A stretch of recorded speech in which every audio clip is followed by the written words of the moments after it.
Good morning. 5:15 is the time. A quick update on our developing story this morning. Oakland police frantically searching for a missing 5-year-old boy. Take a look at his picture here. His name is Hassani Campbell.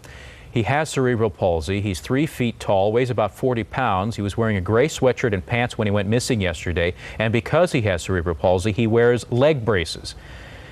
He was apparently abducted yesterday. His father had him in a parked car. He went around a building to go let him into the house. When he came back out to get him, he was gone. And so his father's desperately looking for him. So are police. If you have any information, please call Oakland Police.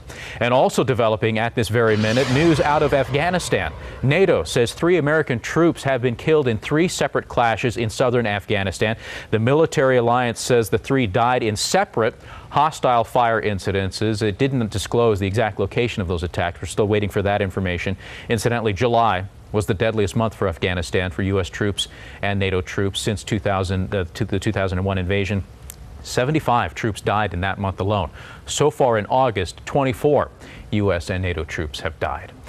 All right, at 5:17, let's get the latest on the weather this morning. Going to be another warm day today, and a smoky one too, believe it or not. Fires in Southern California sending smoke up our way. We've got southerly winds this morning, James, and because of that, that's exactly what's happening. We're seeing smoke getting pushed up our way. We saw this yesterday. We're also seeing the cloud cover getting pushed up our way. So cooler temperatures with the cloud cover and the South Bay. We're going to have your 7-day around the bay and all your numbers coming up in just a bit. For now, back to you, James.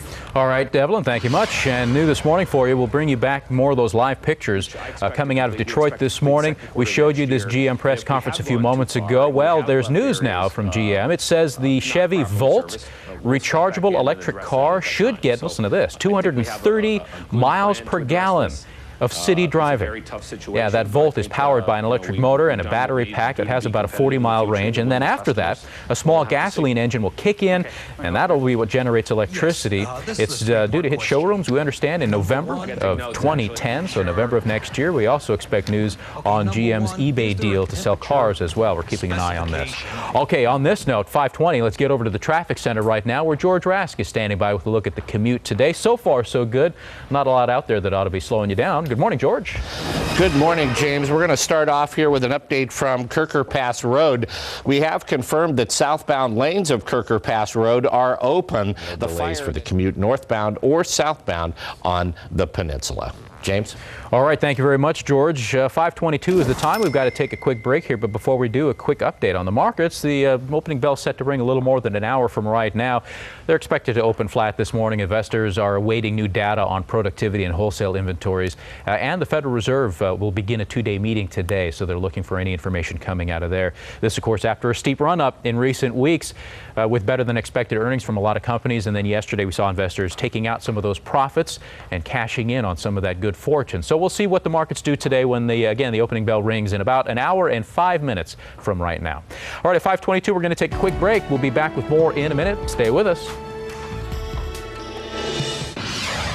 Welcome back. 5:25 is the time. News around the bay this morning. Cal OSHA investigators will be at Great America today to look into the malfunction of the Invertigo roller coaster. Take a look at this.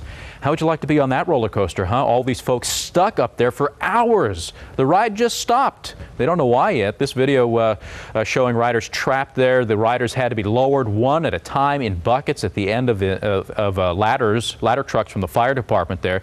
Apparently it just stopped shortly before 2 o'clock yesterday afternoon. One of the chains that helps to bring that roller coaster to the top of the hill there just broke, and so they couldn't move it up or down. All the passengers were strapped into the ride at the time. They had to be taken out one at a time, though, as you see there, and very carefully put into those cherry pickers and brought back down to the ground. The preliminary cause of the incident, again, that broken lift chain. Authorities say there were no injuries except for a few sunburns. Great America will be open today, but that ride will be shut down. Cal OSHA will be on site taking a look at it. And the first meeting in 3 months now between the Giants and the Dodgers, a highly anticipated matchup as the Giants had closed within 5.5 games of the first-place Dodgers in the NL West. And the Giants drew first blood. Travis Ishikawa knocked one out in the second inning, but the Dodgers, well, they answered back with a 4-run fourth inning. It was absolutely brutal. And that was the story all the way to the ninth. That's how they sealed the deal. Benjamin Lena had a solo home run, making the score 4-2, but it wasn't enough to take out the Dodgers. They won the game. They'll be back again, though, at AT&T Park tonight. On a side note, it just goes to show you how heated this rivalry is. Giants manager Bruce Bochy was ejected from the game at the top of the third for arguing with the first base umpire. Yeah. All right, 5:27 the time. A quick look at your 7-day forecast before we head off to break. Again, going to be a hot day. We'll get a full breakdown coming up.